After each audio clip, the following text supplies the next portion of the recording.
Hoy nos acompañan Steffi Schuten y Óscar Eliseche. Nos hablarán de derechos de autor, propiedad intelectual y decisiones que marcan una carrera artística.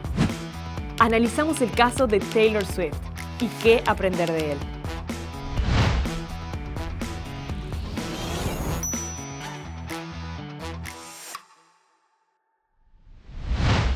Hoy vamos a hablar de Taylor Swift y no solamente vamos a hablar de música, sino de estrategia, poder y propiedad. Taylor Swift definitivamente es uno de los mejores casos de estudio en materia de propiedad intelectual de nuestra generación. Antes que nada, quiero agradecer el espacio a Podcast Paraguayo. Es un verdadero honor estar aquí grabando nuestro primer podcast como estudio jurídico. Me presento, soy la abogada Steffi Schuten, dedicada a la propiedad intelectual, y con nosotros está el doctor Óscar Eliseche, que es el director de nuestro departamento de Derecho de Autor, así que no hay mejor persona para hablar de este tema que él. Hola Steffi, ¿cómo estás? Antes que nada, muchísimas gracias por el espacio a Podcast Paraguayo y más todavía para hablar de algo que tanto nos gusta a nosotros y que tanto nos apasiona y bueno, que no solamente a nosotros, porque cuando hablamos de música, cuando hablamos de propiedad intelectual en general y más cuando hablamos de música, creo que estamos hablando de fans, creo que estamos hablando de masas y estamos hablando de algo muchísimo más grande. Y bueno, sumarle a eso otra vez Taylor Swift, con todo el power que tiene como artista, como marca y todo lo que sabemos. Así mismo, las Swifties saben que nada de Taylor es a la deriva, saben que todo es con intención, siempre hay algo detrás y nos emociona mucho también hablarles de lo que es Taylor Swift desde una perspectiva legal y todo lo que pasó con lo que es Taylor's Version, porque realmente estuvimos hablando que marcó un antes y un después, no solamente en la industria musical, sino también en todo lo que es propiedad intelectual. Totalmente. Bueno, para quienes no lo saben, así como había mencionado Steffi, el caso de Taylor Swift es un caso totalmente atípico, por decir así, dentro de lo que fue la industria de la música y que, como bien dijo ella, marcó un antes y un después en todo lo que es la industria, en todo lo que es los contratos, en todo lo que es el manejo de la propiedad intelectual, etcétera, ¿verdad? Recordemos que Taylor Swift firma su primer contrato discográfico con Big Machine Records en el año 2006, cuando ella solamente tenía 15 años. Y me preguntan muchas veces si el contrato era abusivo, qué sé yo, y realmente el contrato era un contrato estándar en la industria de la música en ese momento. Bueno, ¿qué fue básicamente lo que pasó en el contrato? Ella lógicamente cedía sus derechos, los derechos del máster, los derechos de la grabación a esta empresa. Y bueno, después se dio con el tiempo que ella fue un éxito, fue un boom mundial. Resulta que en el 2018 concluye el contrato con esta discográfica. Ella decide no renovar el contrato, tenía una oferta diferente, puntualmente de Universal Music. Y bueno, entonces ahí se encuentra con el problema de que no podía ella, perdón, sus primeros 6 discos ella había grabado bajo este contrato con Big Machine Records y ella no podía tener el control de su música. ¿Por qué? Porque ahí es una cosa muy importante, creo que es la primera puntualización que me gustaría hacer, de qué se componen los derechos de autor. Los derechos de una canción puntualmente. Por un lado están los derechos de la composición como tal, que son la letra y la música, y por otro lado están los derechos del máster, ¿ok? Que es el máster de la grabación o el fonograma. Entonces, ¿qué pasa? Normalmente en un contrato típico entre un artista y una discográfica, un contrato fonográfico, muchas veces el artista es dueño de los derechos de composición, es decir, es autor de la letra, es autor de la música, ¿ok? Pero normalmente en los contratos uno cede el derecho, el derecho del máster o el derecho fonográfico. ¿Por qué? Es una cuestión lógica también, porque imagínate que es la discográfica es la que está haciendo la inversión de la grabación, de la edición, etcétera, y de la distribución principalmente de eso, que normalmente los artistas, más aún cuando son artistas emergentes, no tienen los medios para hacerlo. Entonces, lógicamente es un negocio que en ese momento es un win-win, digamos, porque bueno, vos sos un artista que querés surgir, vos sos un artista que querés, que tenés el talento, Y que digamos. estás empezando, no tenés como que la espalda monetaria para crear, grabar y ser dueña de tus canciones. O sea, esto es algo Totalmente. totalmente normal, como vos me decís. Ujú. No es que fue abusivo, sino que esto era algo estándar para la época. Y como dijo Taylor, yo era una artista joven que solamente quería hacer música. Tenía 15 años cuando Sí. negoció este contrato. Nosotros a los 15 años, no sé si estamos en posición para negociar ningún contrato, ¿verdad?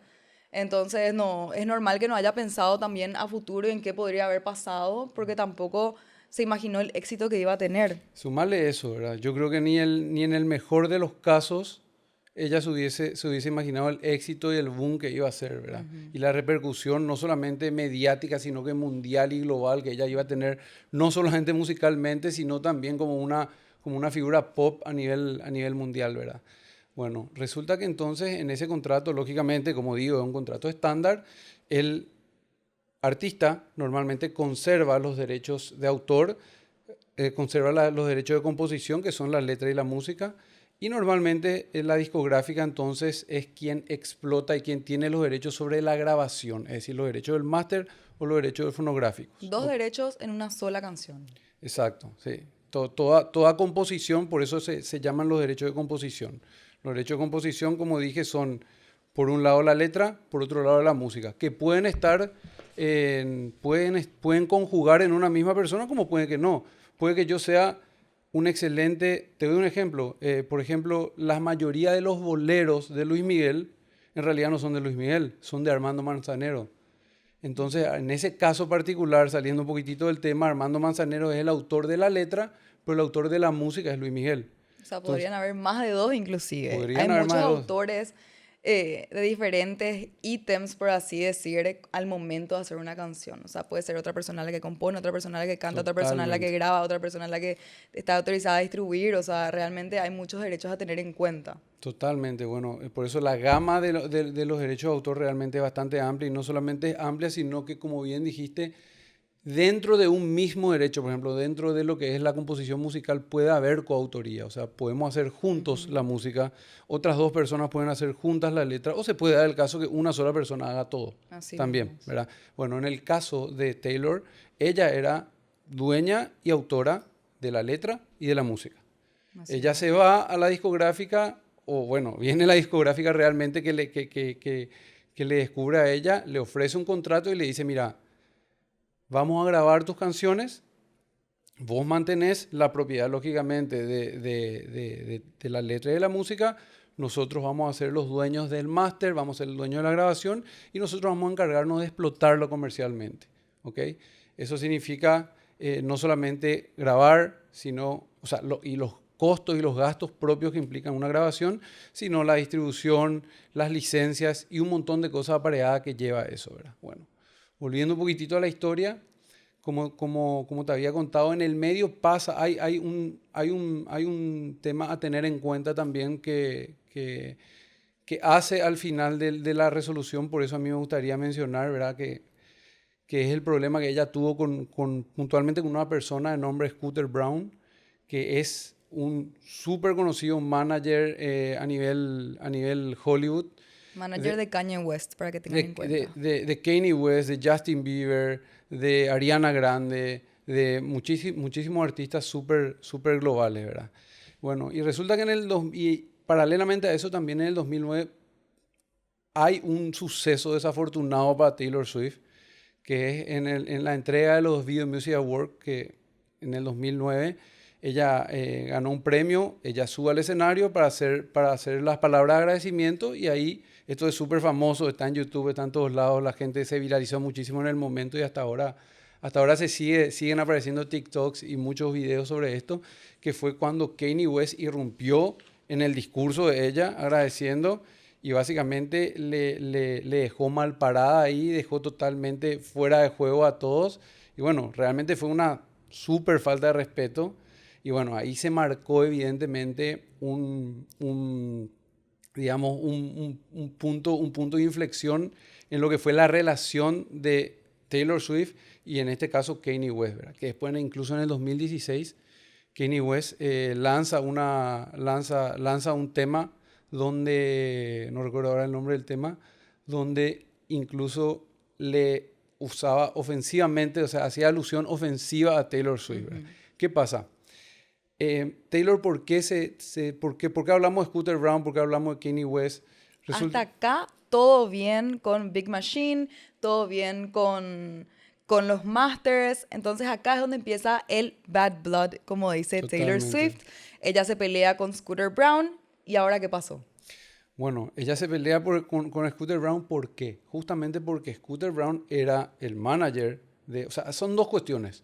Por un lado, porque era el manager de Kanye West y obviamente ella consideraba que él estaba avalando y que él se estaba incluso rentabilizando y estaba ganando plata a costa de Taylor Swift en ese sentido, ¿verdad? Ella A dijo costa de los luego, ataques de ella.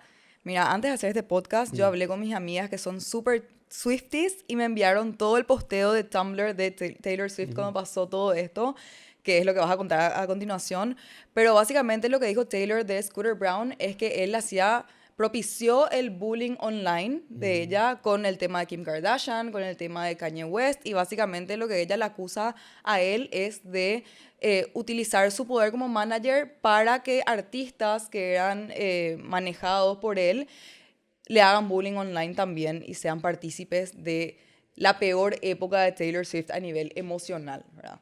Entonces es como que algo personal ahí. Totalmente, sí. Por eso ella siempre habló de un bullying mediático y de la posición de poder que tenía esta persona, ¿verdad? Como vos decís, manejaba a otros artistas muy influyentes.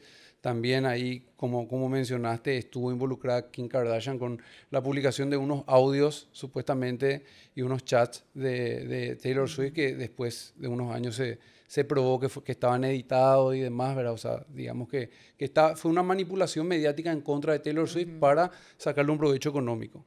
¿Y ¿Ok? qué fue lo que pasó con Scooter Braun y Big Machine? Bueno, puntualmente empezó todo ese tema del bullying, ¿verdad? Del bullying a ella. Y ella también habló mucho de que se sintió maltratada por Scooter Braun. O sea, Scooter Braun ya era una persona que ella le tenía cruzada, que ella no quería saber nada de él.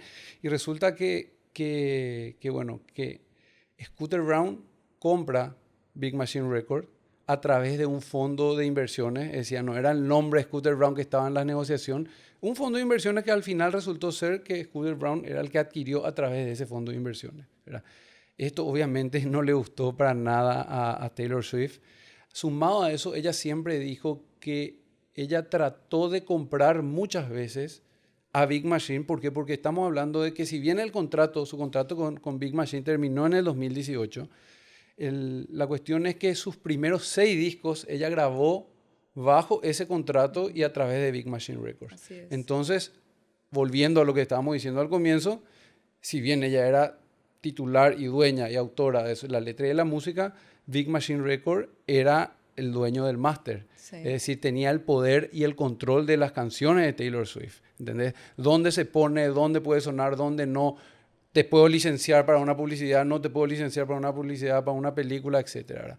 Ella, obviamente, ya era una artista global, trata de comprar, no le dejan comprar y resulta que su enemigo número 1 después compra y por ende tiene el poder y el control de su música. Ella en su posteo puso, este es el peor caso, esto es lo peor que me pudo haber pasado. Y comenta que justamente eso, y va a hacer hincapié de vuelta, que ella intentó comprar muchas veces sus masters de Big Machine. O sea, es algo que ella intentó, no es algo que pasó nomás, sino que ella realmente intentó, le cerraron las puertas y después resulta ser que le vendieron a su archienemigo, ¿verdad?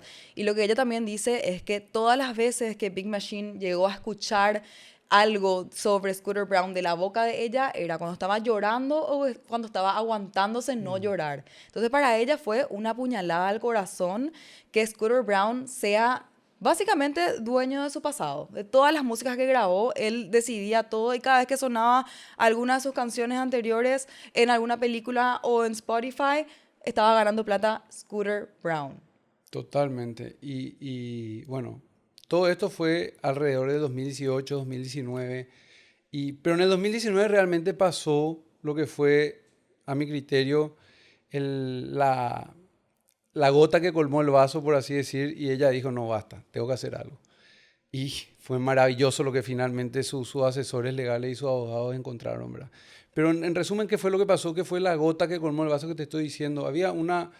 En el 2019 ella tenía que hacer una presentación en un evento Y básicamente ella tenía pensado hacer de manera audiovisual, lógicamente en ese evento, una recreación de todo lo que fue su carrera, de todo lo que fueron sus videos, de todo lo que fue su música anterior. Y bueno, ¿qué pasa? Este señor, que lógicamente era titular y dueño del máster, y evidentemente por toda la rencilla que ya había y el problema que había entre ellos hace años, le dijo, no puedo usar. Yo soy dueño de esto, vos no puedo usar. Y bueno, esa fue la gota que colmó el vaso. Ella dijo, no puedo seguir así, es mi música. Y no solamente no tengo el control yo de mis creaciones, sino que tiene mi archienemigo y no solamente está lucrando con eso, ¿verdad? No solamente está ganando dinero a través mío, sino que también me está prohibiendo usar donde quiero usar y qué sé yo, ¿verdad? Bueno, entonces ahí fue donde Taylor Swift, a través de una desventaja contractual, consiguió finalmente una victoria histórica en el mundo musical. Y no solamente eso, sino que también simbolizó un grito de independencia y de empoderamiento artístico, que lógicamente eso fue visto, incluso admirado y replicado en algunos casos por muchos otros artistas. ¿Qué fue lo que ella hizo? Ella se dio cuenta, analizó los contratos, sus abogados analizaron los contratos, lógicamente, y como volviendo a lo que dijimos al comienzo, ella siempre fue dueña de la letra y de la música. Entonces, nada le impedía usar a ella la letra y la música. Si vos sos dueño de algo, obviamente vos podés usar eso. ¿Qué no podía usar ella? Ella no podía usar, lógicamente, los masters, ¿verdad? Es decir, las grabaciones o los fonogramas que eran de Big Machine y bueno, ahora eran de Scooter Braun, ¿verdad? De esa época, ¿verdad? Totalmente, de aquella época. Entonces, ahí ella se valió de los contratos y se dio cuenta que ella podía hacer regrabaciones, porque la ley de Estados Unidos permite justamente que un artista pueda regrabar sus grabaciones originales, obviamente un artista, pero para esta cuestión, ¿qué es importante? O sea, yo no podría regrabar si yo fuese un artista y yo no soy dueño de la letra o de la música. Por un lado, ella era dueña de la letra y de la música, entonces podía hacer las regrabaciones. Ahora, normalmente, obviamente todas las discográficas te van a pedir, o sea, dentro del contrato te van a pedir una exclusividad, y no solamente una exclusividad, sino también un plazo dentro del cual vos no podés regrabar. ¿Por qué? Porque si yo soy discográfica y si yo estoy invirtiendo en tu disco, en tu canción, en el fonograma o lo que sea, lógicamente yo necesito un tiempo para poder recuperar mi inversión y bueno, después si vos querés grabar, volvé a hacerlo, más o menos. Y eso realmente es porque, simplemente porque el contrato no permite que sea tan abusivo de que la cláusula de no regrabación sea eterna. ¿Okay? Porque la verdad es que si las discográficas pudiesen, te harían firmar un contrato donde dice, ¿sabes qué? Steffi no puede grabar nunca más en ningún otro lugar. Después ya grabaste conmigo. Claro. ¿Verdad? El tema es que, bueno, justamente lo que normalmente se pone, lo que normalmente la ley permite o establece son 5 años, 5 a 10 años. Pero acá hay algo súper importante. Nosotros habíamos hablado de lo costoso. Hay dos cuestiones. Uno, es súper costoso grabar un disco, distribuir el disco, etc. Por un lado. Por otro lado, imagínate que tu disco ya está distribuido, que tu música ya está distribuida, ya está en YouTube, ya está en Spotify, ya está en todos lados. O sea, ¿cómo vos harías? O sea, ¿de qué serviría que vos hagas una nueva grabación si esos otros máster, esos otros fonogramas ya están no solamente sonando, sino que ya están súper posicionados? ¿Ok? Entonces ahí lo que yo siempre digo que fue el efecto Taylor Swift, por eso muchas veces me preguntan, ¿cualquier artista puede hacer esto? Y jurídicamente sí, pero en la práctica yo lo veo demasiado difícil, claro. ¿Verdad? Porque ella ahí usó evidentemente no solamente su marca, no solamente su imagen, sino también a sus fans, que como sabemos son, yo creo que más que fans son fieles, más o menos, ¿verdad? Sí, acá yo creo que las Swifties jugaron un papel clave para Taylor Swift. Y acá, a la diferencia de varios artistas, Taylor Swift se conoce por ser muy cercana a sus fans, ¿verdad? Las fans realmente tienen un sentido de pertenencia y de lealtad hacia ella, y por eso a mí también me sorprende tanto el fenómeno de Taylor Swift, porque las Swifties fueron las que, a raíz del comunicado de Taylor Swift, era como que prohibido escuchar las músicas anteriores una vez que salieron los Taylor versions, ¿verdad? Entonces, inclusive, los Taylor versions tenían más reproducciones que los masters anteriores, ¿verdad? Que es algo inédito. Nunca antes había pasado algo así. No, totalmente. Bueno, creo que hicimos mucho introducción y al final no contamos qué fue lo que pasó. que en realidad, bueno, a raíz de todo eso que habíamos hablado, así como ya adelantaste, ¿verdad? Sus abogados le sugirieron, mira, ya no tenés ninguna prohibición, tu contrato terminó, el tiempo ya pasó. Y había también una ventaja contractual que muchos contratos en la industria de la música establecen. Bueno, el contrato termina, pero vos de acá a 5 años no puedes regrabar. Ese contrato no tenía eso, ¿ok? Entonces se tomaba la cláusula de la ley implícita que es 5 a 7 años de la grabación. ¿Me explico? No del término del contrato. ¿Ok? Y como te digo, los discos de ella grabó entre el 2006 y entre el 2000, el contrato terminaba en el 2018. Entonces, ella a medida que se cumplían ese plazo de 5 a 7 años, ella podía ir regrabando los discos, ¿verdad? Bueno, entonces ahí sus abogados le dijeron, mira, nada te impide a que hagamos nuevas grabaciones, tus mismas músicas, pero nuevas grabaciones que al ser nuevas grabaciones van a ser tuyas, ¿ok?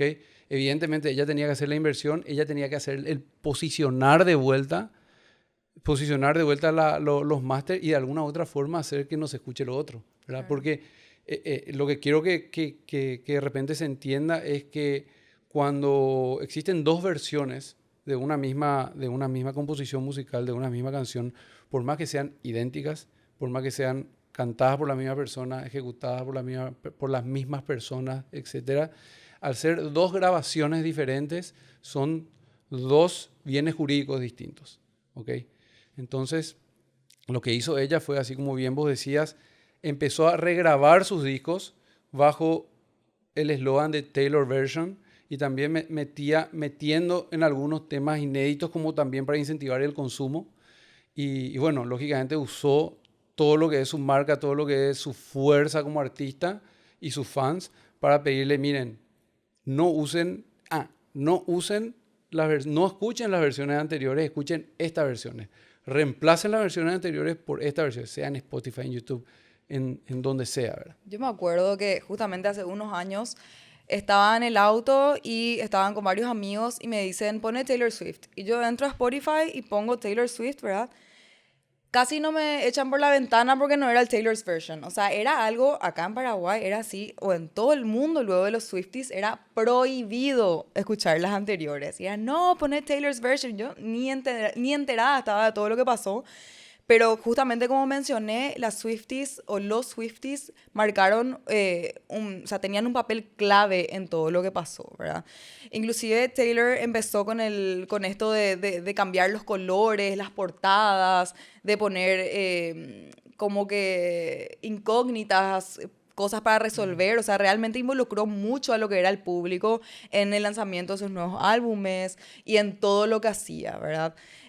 También creo que a raíz de esto, Taylor valoró muchísimo más todo lo que es la propiedad intelectual, o sea, tomó en serio y creo que es un artista que se le puede tener como ejemplo porque tiene no solamente le dio importancia a lo que es derecho de autor y sus músicas y demás, que es como que lo más común entre los artistas, pero no en todos, sino que le dio importancia a lo que es la NIL, que se habla mucho en Estados Unidos, que es Name, Image and Likeness, ¿verdad? Name, su nombre, Image, su imagen y Likeness, lo que la gente le quiere, ¿verdad? Y creo que es clave en Taylor Swift y esto es algo que ella maneja. Entonces, no solamente le dio importancia a todo lo que era las grabaciones, sus masters, renegociación de contratos, sino también registró marcas. Ella es una marca. Taylor Swift es una marca. Registró Taylor Swift, registró sus iniciales, registró el nombre de sus gatos, registró Swifties, registró el nombre de sus tours, registró frases icónicas de sus canciones. Taylor Swift tiene más de 700 marcas registradas a nivel global. Inclusive ahora, antes de grabar este podcast, estuve revisando y tiene 18 marcas solicitadas, algunas ya registradas en Paraguay. Entonces, realmente Taylor Swift es un ejemplo y aprendió de lo que le pasó y también enseñó con lo que le pasó. Totalmente. Como te decía al comienzo, marcó un antes y un después en lo que es la industria de la música. y en lo que es los contratos a nivel de propiedad intelectual musicales. ¿Por qué? Porque hoy en día, por ambos lados, las discográficas se cuidan mucho más de que le pasen este tipo de cosas con cláusulas de repente donde tratan en lo posible de extender más el tema de la regrabación. Otra cosa que nos dijimos con respecto a la regrabación es que ¿quién hubiese pensado qué valor comercial hubiese tenido regrabar un disco que ya salió hace 10 años? ¿Ok? Entonces, si normalmente sabemos que en el mundo de la música el consumo y la producción es cada vez más, es más corta, ¿ok? Hoy en día un artista global que esté en el top tiene que estar sacando música nueva cada 3 meses. Antes era cada 2 años, después era cada 1 año, cada 6 meses. Hoy en día cada 3 meses, cada 2 meses tiene que estar sacando música nueva. Por la globalización, por la cantidad del consumo, etc. Entonces imagínate qué valor tendría normalmente, digamos, siempre digo que el caso de Taylor era así súper atípico, ¿verdad? ¿Qué valor tendría? O sea, ¿por qué yo querría grabar un disco que ya hace 10 años ya la gente ya escuchó la música? Hace 10 años ya pasó esa música o lo que fuere, ¿verdad?